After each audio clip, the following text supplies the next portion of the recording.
Now we shall begin. You should answer the questions as you listen because you will not hear the recording a second time. Listen carefully and answer questions 1 to 5. Hey, Alex, are you okay? I was worried something happened. Oh, sorry for being late. I drove down the wrong highway and got lost. Don't worry, it's only been 20 minutes. Actually, I just looked at some Austin tourist websites. I got some tea. You want anything? Yeah, I think I'll have some tomato juice. It's just what I need right now. Yes, it's really hot and humid out right now. I think I'll get iced tea this time around. So you went on the wrong highway, huh? For sure. I've never driven in this area before, right? So after I pick up the rental car from the airport, I try to follow the map to the downtown area here. Unfortunately, there was a lot of road construction going on, and I went south on the highway instead of going north. After a few minutes, I realized I was going the wrong way, so I exited the highway and came back up here. Well, I'm glad you're here, okay? Did everything go well at the car rental place? Oh, yeah, it went very well. The business owner was kind of a strange person, really tall and thin. He had a bushy beard and moustache. He was also wearing a cowboy hat. I'd never quite seen anyone quite like that before. I guess every place in the world has eccentric people. Yeah, definitely. But he told me about all these great places to eat around here. He said they have some really great Mexican food in the area. That's great. I haven't had that in such a long time. We definitely have to go to a place for dinner. Well, I want some more iced tea. How about you? Yeah, I need to order still. You know what? I think I'll get one of their sandwiches too. They look really good. Okay, let's order then. Before you hear the rest of the discussion, you have some time to look at questions 6 to 10.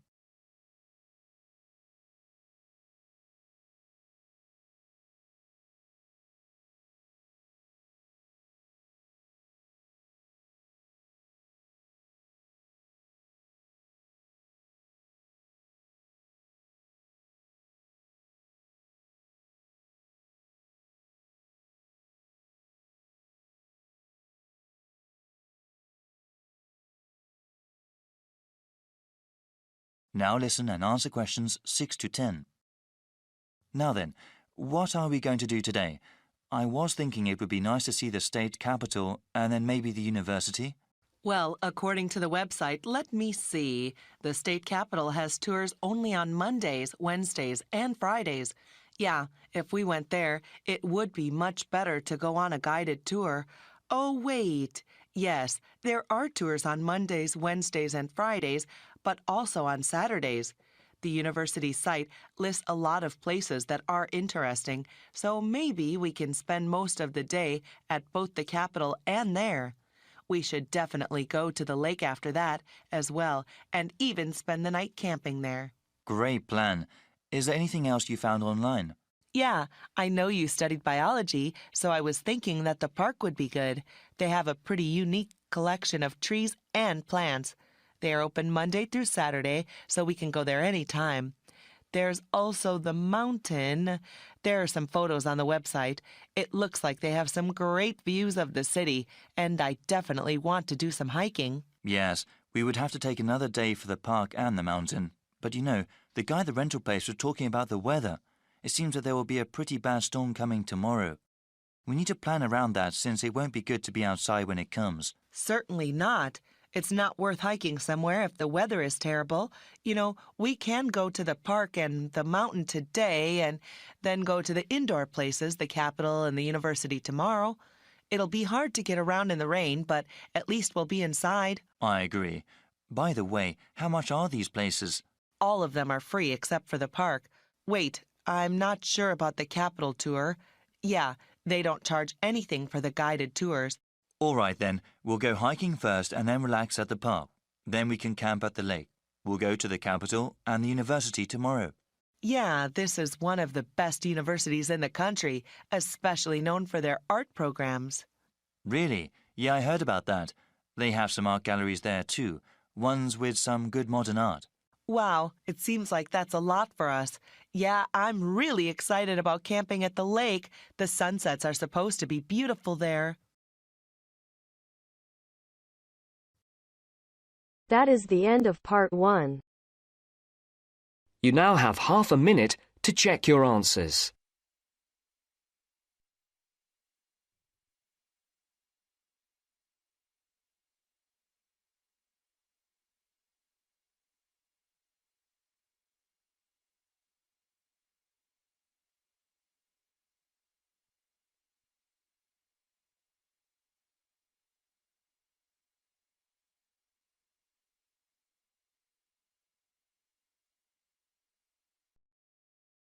Now turns to Part 2. Part 2. You will hear a doctor from a medical center giving some information about the center. As you listen, answer questions 11 to 20. First, you will have some time to look at questions 11 to 14.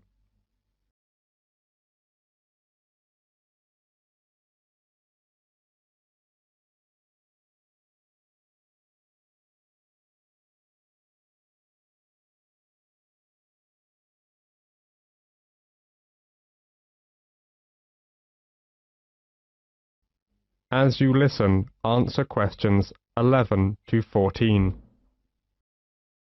Section 2. Good morning, everyone. I'm John Smith, the General Practitioner of London Fields Medical Centre, and I'm very glad to give you a brief introduction about our practice and some suggestions about how to see a doctor here. Our receptionists are usually the first point of contact and are here to help you. They have a lot of information to hand, and in most cases will be able to help you with your inquiry, ensuring you see the most appropriate clinician. Okay, right. Well, the first thing to do is to register. We can only accept new patients who live in our practice catchment area. To register with us, you will need 2 proofs of address, such as bank statements or tenancy agreements, plus 1 form of ID, such as passport or driver's license. If you are foreign nationals, then you'll have to register as a temporary visitor. Then, fill in this form. It's a medical history form. You have to give details of any illnesses you have had. Then, you also need to write down if you've got any allergies. Okay? This as well as that. We need to know if you've had any operations. And, last of all, you have to give full details of current medication you may be on.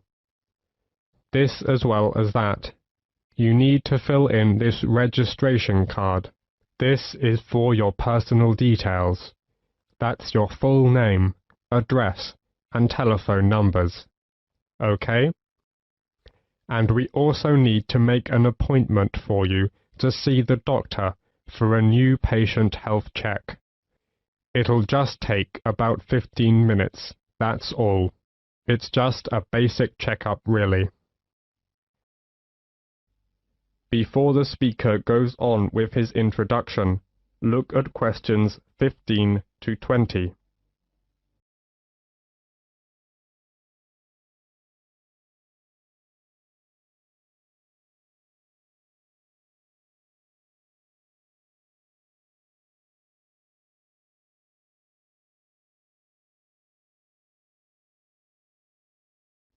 Now listen to the continued talk and answer questions 15 to 20 by choosing the appropriate letters.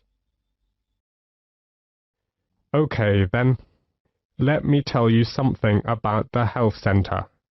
We have 5 GPs here, general practitioners. We also have a practice nurse who looks after minor injuries. She can also administer some treatments. We also have a chiropodist. That's a foot specialist. She's private, which means you have to pay for the service, unless you're over 65. If you want to see a doctor, you have to make an appointment first. Please call our main switchboard number on 0207 923 8100 to book an appointment at either our main practice or one of our branch surgeries. You can also email for an appointment on londonfieldsmedical@nhs.net. Urgent cases are seen on the day. If your condition is non-urgent, you can expect to see a GP within 2 working days, though you may have to wait longer if you want to see a particular GP. If it's an emergency, you'd better come straight here to the centre. One of the doctors can usually see you. Or you can go to the emergency department at the hospital in town. If you are very sick, you can ask for a home visit as well. On Friday afternoons, we have an open surgery, which means you can come along and just wait to see a doctor. But you may have to wait for several hours, so it's much better to make an appointment and come at the specified time. Usually, when you see a doctor, you'll be given a prescription for medicine which you need to take. Or you can choose to go to a pharmacist in a chemist's shop. If the doctor decides that you will need the medication for a long time, you will be given a repeat prescription form. This allows you to get a further supply without seeing the doctor again. You simply leave the repeat form here a few days before you need it. Then you pick up the medication at the chemist's. Oh, you may wonder how much this all costs. Well, there is no charge for seeing a doctor. You can make an appointment any time to see one of our doctors, and it will not cost you anything for the consultation. However, you need to pay for the prescription, and the cost varies with the medicine, but it's usually just a few pounds. Nevertheless, in some situations, such as pregnancy, the prescription is then free. All right, do you have any other questions? That is the end of part 2.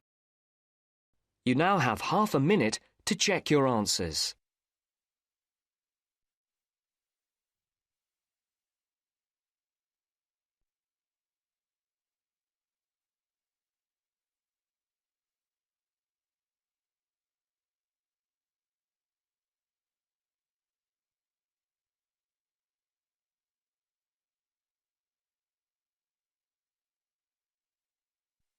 Now turns to part 3. Part 3.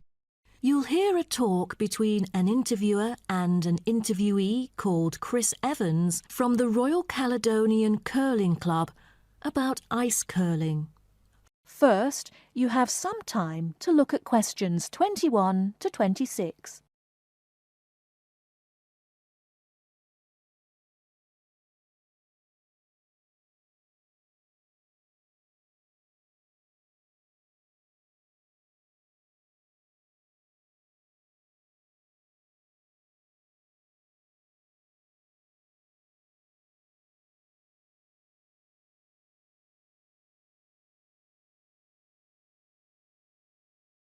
Now listen carefully and answer questions 21 to 26.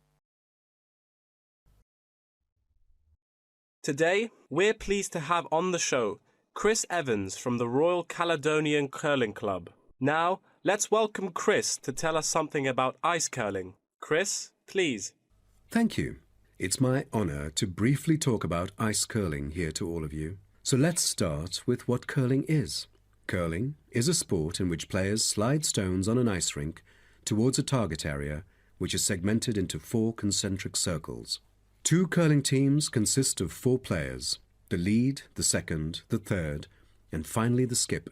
The captain of the curling team and its players will throw their stones in the order stated above. Each team has 8 stones. The purpose is to accumulate the highest score in the game. Points are scored depending on which stone is resting closest to the centre of the target area at the end of the game. The ice surface on which the game is played, or the rink in curling, is called the sheet. It is covered with tiny droplets of water that become ice and cause the stones to curl or deviate from a straight path. The curling players should slide the heavy polished stones or rocks across the ice curling sheets towards the house, a circular target marked on the ice, as I mentioned before. There are several pieces of equipment essential for a curling game, so a concise instruction will be given to you. The most important things are the curling brush, which is used to sweep the ice surface in the path of the stone, as well as the curling stone, which is sometimes called rock. The former is usually made of horsehair, and the latter is made of granite, mainly coming from Scotland. Curling shoes are similar to ordinary athletic shoes, except that the two shoes in a pair have dissimilar soles.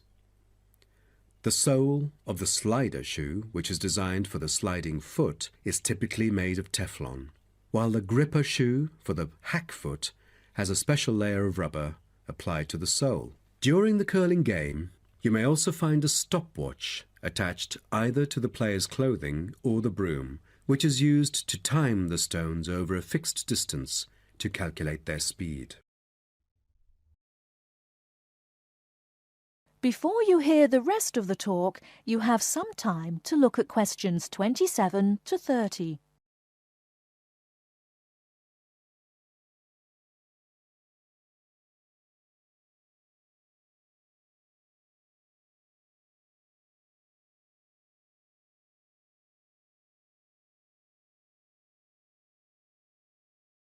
Now listen and answer questions 27 to 30.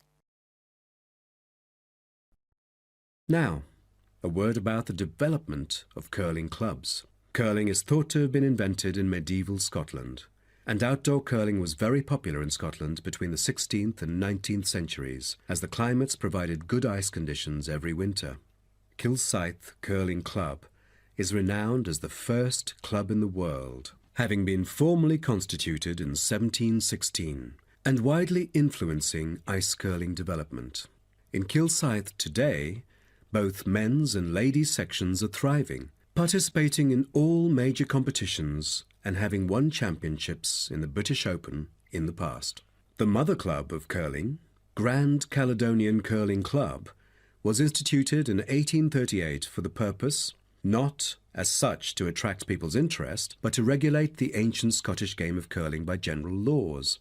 With these official rules, the young curlers could be trained in a more professional way. By 1842, the new national club had sought to obtain royal patronage, and it has ever since been known as the Royal Caledonian Curling Club. However, many sports, such as athletics and tennis, were frowned upon as being too recreational and not practical enough. So the Crown banned them by law during the 1300s, in the hope that men would instead practice the archery skills that were seen as vital to the country's defence. And the ban was lifted in the 17th century. So, do you know the reason for curling being kept during the 16th century? Is it because it was so popular, or because people from all ages like children could play it?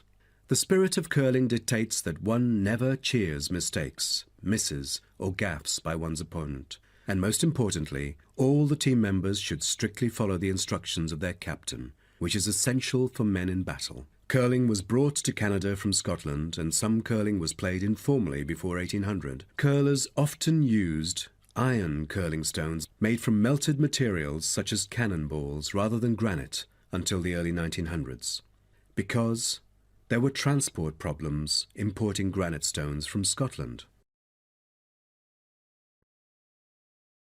That is the end of part 3. You now have half a minute to check your answers.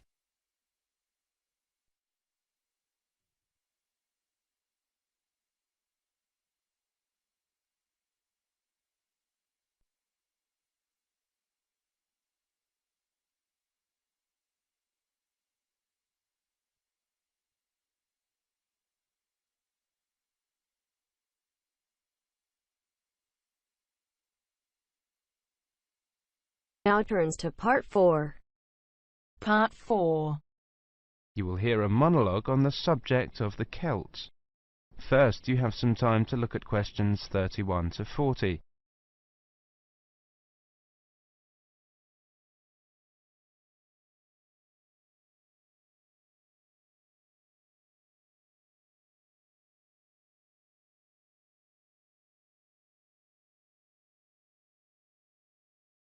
Now listen carefully and answer questions 31 to 40. Welcome to this introductory lecture on the Celts. Who were the Celts? The Celts were an Indo-European group, that is, related linguistically to the Greeks. the Germanic peoples, certain Italic groups and peoples of the Indian subcontinent. They arose in Central Europe at the beginning of the first millennium BC, and were an iron-using and horse-rearing peoples. By the end of the first millennium BC, their cultural group had spread up and down the Danube and Rhine, taking in Gaul, Ireland and Britain, across Central Europe into northern Italy and northern Spain. Their roaming across Europe led some of the Celtic tribes to sack Rome in 390 BC, creating a fear of the northern